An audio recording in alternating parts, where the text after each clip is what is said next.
400 years ago, when Galileo Galilei wanted to show others what he saw through his telescope, he had to make drawings.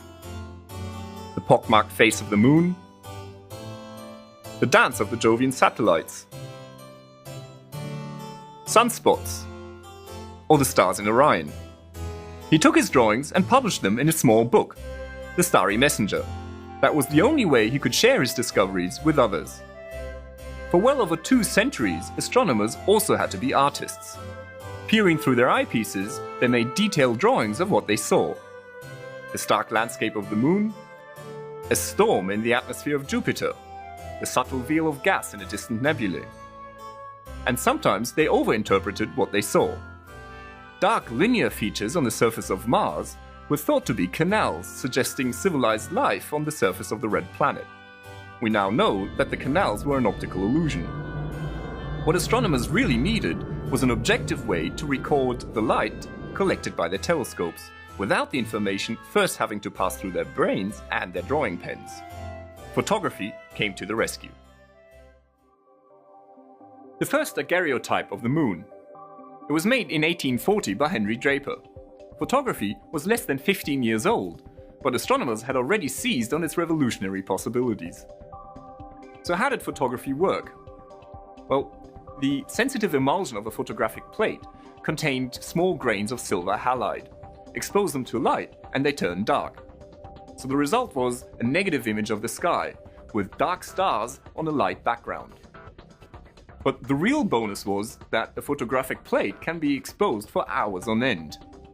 When you take in the night sky with your own eyes, once they're dark adapted, you don't see more and more stars just by looking longer. But with a photographic plate, you can do just that. You can collect and add up the light over hours on end.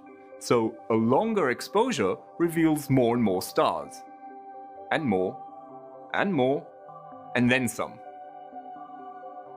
In the 1950s, the Schmidt telescope at the Palomar Observatory was used to photograph the entire northern sky. Almost 2,000 photographic plates, each exposed for nearly an hour. A treasure trove of discovery. Photography had turned observational astronomy into a true science. Objective, measurable, and reproducible. But silver was slow. You had to be patient. The digital revolution changed all that. Silicon replaced silver, pixels replaced grains. Even in consumer cameras, we no longer use photographic film. Instead, images are recorded on a light-sensitive chip, a charge-coupled device, or CCD for short. Professional CCDs are extremely efficient. And to make them even more sensitive, they are cooled down to well below freezing using liquid nitrogen. Almost every photon is registered. As a result, exposure times can be much shorter. What the Palomar Observatory Sky Survey achieved in an hour, a CCD can now do in a few short minutes, using a smaller telescope. The silicon revolution is far from over. Astronomers have built huge CCD cameras with hundreds of millions of pixels. And there's more to come. The big advantage of digital images is that they're, well, digital.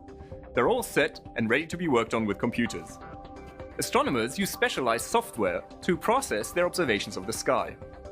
Stretching, or contrast enhancing, reveals the faintest features of nebulae or galaxies. Color coding enhances and brings out the structures that would otherwise be difficult to see.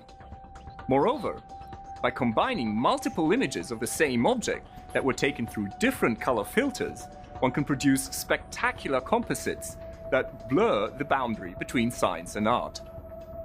You too can benefit from digital astronomy. It has never been so easy to dig up and enjoy the amazing images of the cosmos. Pictures of the universe are always just a mouse click away. Robotic telescopes equipped with sensitive electronic detectors are keeping watch over the sky right now.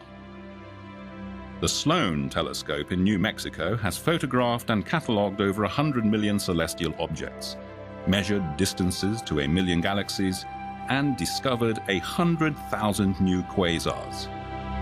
But one survey is not enough. The universe is an ever-changing place. Icy comets come and go, leaving scattered debris in their wake. Asteroids zip by. Distant planets orbit their mother stars, temporarily blocking part of the star's light. Supernovas explode, while elsewhere new stars are born. Pulsars flash, gamma ray bursts detonate. Black holes accrete. To keep track of these grand plays of nature, astronomers want to carry out all-sky surveys every year, or every month, or twice a week. At least that's the ambitious goal of the Large Synoptic Survey Telescope. If completed in 2015, its 3-gigapixel camera will open up a webcam window on the universe. More than fulfilling astronomers' dreams, this reflecting telescope will photograph almost the entire sky every 3 nights.